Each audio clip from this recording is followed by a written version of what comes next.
Good morning, good morning, good morning. So the pineapple topping has been used as my tablescape in the upper portion of my deck.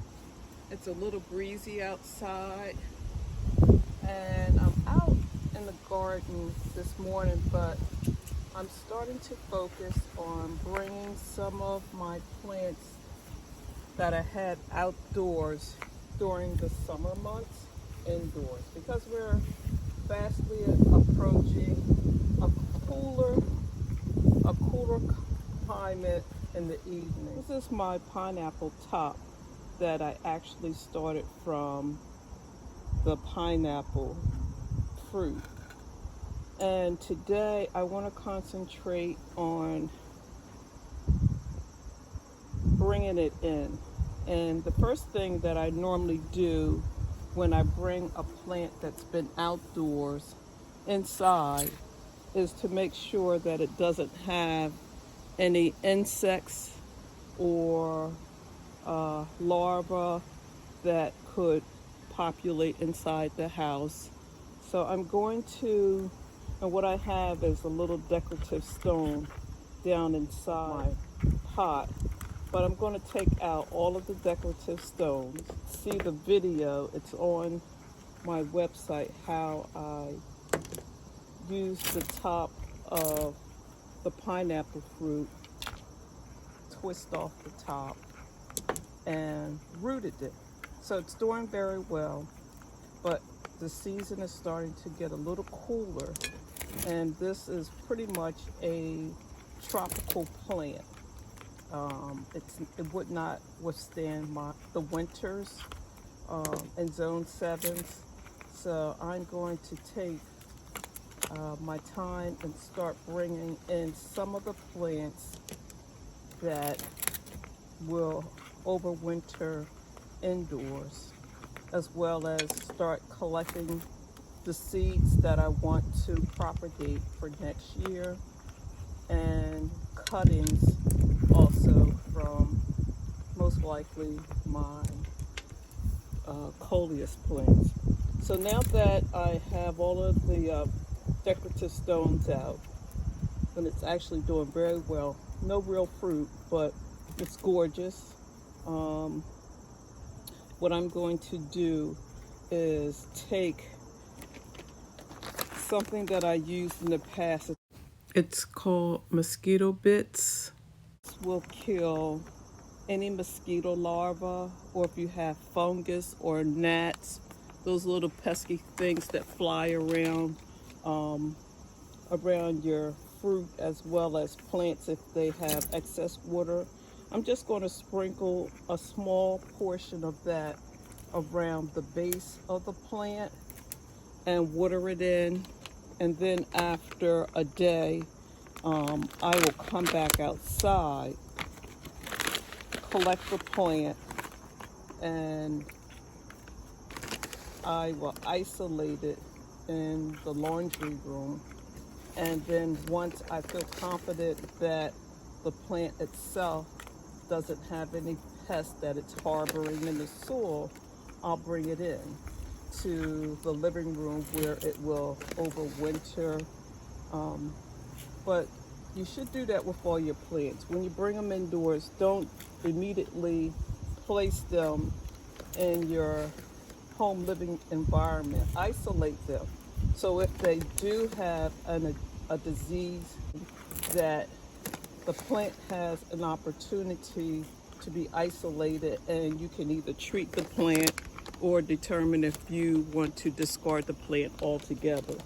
Now I'm going to place my stones back inside, water this plant in, all of the larvae and even bugs such as flies may actually be laying eggs inside of the plant, so you want to definitely check that. You can actually, if I wanted to, I could take this plant out of its container and place it in more potting soil, but instead of stressing the plant because it's doing so well, I'm just going to leave it outdoors for 24 hours as instructed on the packaging, come back, bring it in, and then I will isolate it in my laundry room. And then I will also add one other feature that I find helpful when there are fungus gnats or larvae inside of the potting soil, and I'll share that with you. So the weather is changing. It's time to consider which plants you're going to bring in over winter indoors, or what seeds you want to save from your plants in the garden and place them in a secure location until the spring of next year. Okay, some of the cooler temperatures are right upon us, so I'm just going to water this in. Now that I have the mosquito bits in, and afterwards, now I'll leave this outside for 24 hours according to the packaging. It will kill the mosquito larvae. And then my other go-to, and I apologize for the wind, it is a very cool windy day. My other go-to is once I get the plant indoors and I have it isolated, I usually use one of these stickies and I place it down inside the plant, still in the isolation. And if there are any gnats that was not killed by the mosquito bites, this is my second approach to killing off any of the gnats or insects.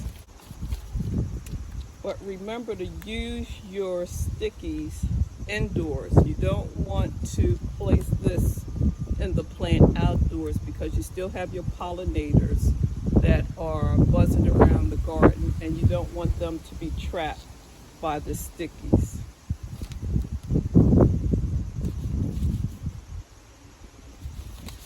And my third approach, if the stickies doesn't seem to work, you can always use insecticide soap to add to the plant.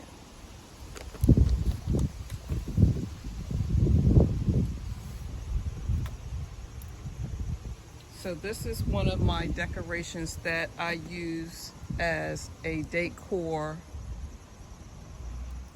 This is another of the tablescapes in the lower section that I'll also bring in the succulents and overwinter them indoors. Because of the cool climate that we have, they will not fare well in the outdoors.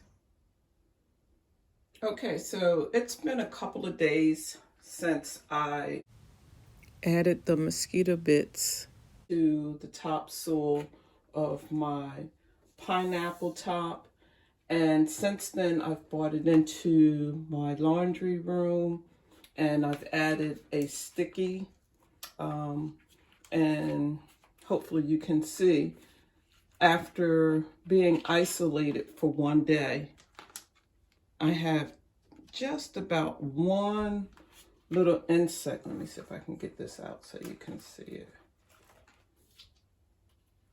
It's actually trapped one insect, okay? But if this was covered in the little insects, then I did a good thing by isolating it, because you don't want the insects to be populated inside your house. You don't want to breed any more insects than you would not necessarily have to.